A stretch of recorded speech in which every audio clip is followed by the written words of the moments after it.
going to send it over to Marilyn now as she visits with our market analyst. And we were talking a little bit about when the markets are high, you think, well, just how high are they going to go? And now the talk is, well, just how low are they going to go? What do you think? Yeah, and that's the big thing. I think you got to be careful there. Everybody just doesn't need to panic here. There's going to be some talk of lower numbers out there. Some people will say, well, you could see 285 corn. Some will say you could see low $8 on beans. But let's kind of dig into what's possible. If we took the yields that USDA says are possible right now, because that's what we're going to find happening, people are going to start changing their talk about weather and start saying, well, what do the fields actually look like? Right. What are the yields going to be? So if we were to use USDA's estimates for yield right now, which is 168 bushels, that compares to 168.4 last year, that would probably say we should have a harvest low somewhere about 7 to 8 cents below us. Okay. So if you want to have, so that's possible, so maybe a little bit lower.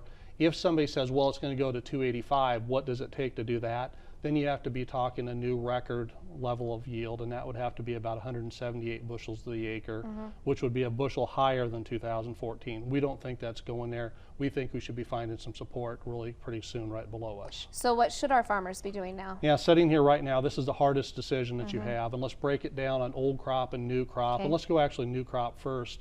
If you haven't made any new crop sales here, honestly, I wouldn't here. For corn, and also on soybeans. Now, if I had soybeans and I didn't have a bin for them and I couldn't hold them till after harvest, if we'd get a little bit of a bounce higher in here, I'd be making the sale on some new beans. Even though I don't like the price, only because I do think there is more downside in the beans. I don't think much on the corn, but there is some on the bean side.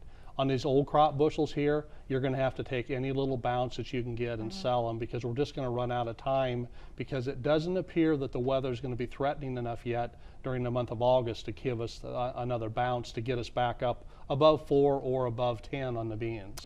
Don't forget, we are county fair cruising, hitting up county fairs in central Nebraska. Make sure to send us your photos from your county fair. And next week we plan to be at the Buffalo County Fair. We'll see you then.